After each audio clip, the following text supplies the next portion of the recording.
అసలు ఒక ఆర్టిస్ట్ జీవితం ఇంత దుర్భరంగా ఉంటుందా అనేది పావల శ్యామల గారి జీవితాన్ని చాలామంది కూడా మనము ఒక ఎగ్జాంపుల్గా తీసుకోవాలి. సో మరి తన పరిస్థితి అనేది ఇప్పుడు చాలా చాలా దారుణంగా ఉంది. మరి తన ఆరోగ్య పరిస్థితి కావచ్చు, ఆర్థికంగా తన పరిస్థితి కావచ్చు, చాలా చాలా దిగజారిపోయి కనిపిస్తూ ఉంది.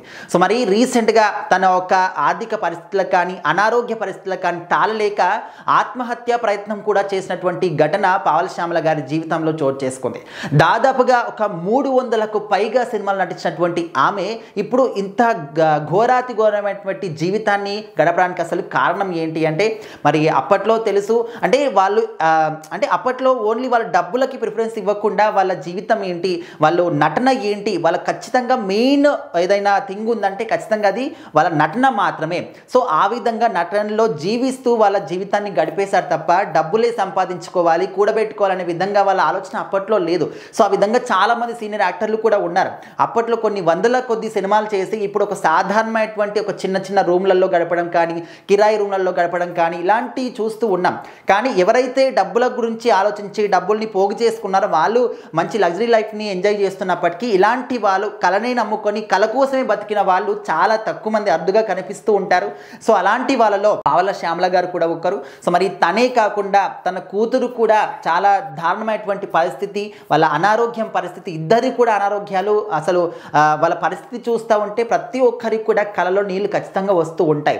మనము తన సినిమాలు చూసి, తన కామెడీని చూసి ఎన్నో సినిమాల్లో కూడా ఎంతో ఫన్ని పొందుతూ ఉంటాము. సో మరి ఇప్పుడు ఆమె పరిస్థితి ఇంత దారుణంగా అంటే ఎవరు కూడా పట్టించుకోవట్లేదా అంటే అది కూడా కాదు. ఇంతకుముందు చాలామంది సెలబ్రిటీస్ కావచ్చు, ప్రముఖులు కావచ్చు, అండ్ సాధారణ ప్రజలు కూడా చాలామంది వాళ్ళకి ఆర్థికంగా హెల్ప్ చేశారు. బట్ అవన్నీ కూడా వాళ్ళ నిత్యావసరాలకు కావచ్చు, లేకపోతే మందులకు కావచ్చు, హాస్పిటల్ ఖర్చులకు కావచ్చు, దీనికి అయిపోతూ ఉన్నాయి. ఇంకా వాళ్ళకి పనిచేసే వాళ్ళు ఎవరు కూడా లేరు. సో ఉన్నటువంటి ఒకే ఒక కూతురు, తను కూడా మంచానికే పరిమితం. పావల శ్యామల గారు కూడా మంచానికే పరిమితం. సో మరి వాళ్ళకు పనిచేసే వాళ్ళు ఎవరైనా ఒక్కరైనా ఉన్నా కూడా వాళ్ళకి నెలకు కొంచెం డబ్బులు కూర్చుకొని ఏదో ఒక విధంగా గడిపేసేవాళ్ళు. సో ఇప్పుడు వాళ్ళ జీవితం అనేది అసలు రోడ్డున పడిందని చెప్పుకోవచ్చు. సో మరి వాళ్ళ నిత్యావసరాలు కావచ్చు, వాళ్ళ ఆరోగ్యం గురించి పట్టించుకునే వాళ్ళు కావచ్చు, ఎవరు లేక ఒక ఓల్డేజ్ హోమ్లో జాయిన్ చేస్తే అక్కడ కూడా కొన్ని రోజులు ఉన్న తర్వాత ఇంకా మేము వీళ్ళని మెయింటైన్ చేయలేము అని చెప్పేసి వాళ్ళు కూడా రోడ్డు మీదకి గెంటేశారు. సో అక్కడ ఎక్కడ కూడా దిక్కుతోచని పరిస్థితిలో పావల శ్యామల గారు ఆత్మహత్య చేసుకోవడానికి అయితే ప్రయత్నించడం జరిగిందట.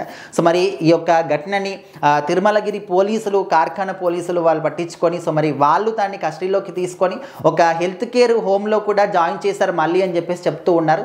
సో వాళ్ళు మాత్రం పోలీసులకు కానీ వీళ్ళకు కూడా ఒక భరోసా ఇచ్చారు, మేము వేరే ఓల్డేజ్ హోమ్లు కానీ వాళ్ళలాగా ఇక్కడ కూడా బయటికి గెంటేమో, ఖచ్చితంగా మీ యొక్క ఆరోగ్యం గురించి కావచ్చు, మీ జీవితం గురించి కావచ్చు, నిత్యావసరాల గురించి కావచ్చు, డెఫినెట్లీ మేము చూసుకుంటామని చెప్పేసి అయితే భరోసా ఇచ్చిన తర్వాత అందులో జాయిన్ చేస్తారు. మరి చూడాలి, ఎవరైనా ప్రముఖులు ఎవరైనా ఇంకా వాళ్ళకు దాతలు ఎవరైనా హెల్ప్ చేస్తే బాగుంటుంది అని చెప్పేసి అయితే కోరుకుంటున్నారు. ఎందుకంటే ఒకప్పుడు కొన్ని వందల కొద్ది సినిమాలు చేసి ఎంతోమంది లక్షలాది మందిని అలరించినటువంటి సీనియర్ నటును వాళ్ళు. సో ఖచ్చితంగా ఒక్క రూపాయి ఇచ్చినా కూడా వాళ్ళకి చాలా చాలా హెల్ప్ అవుతుంది అని చెప్పేసి అయితే నమ్ముతున్నారు. మరి చూడాలి వాళ్ళ జీవితం ఇప్పటికైనా బాగుంటుందా లేదా అని.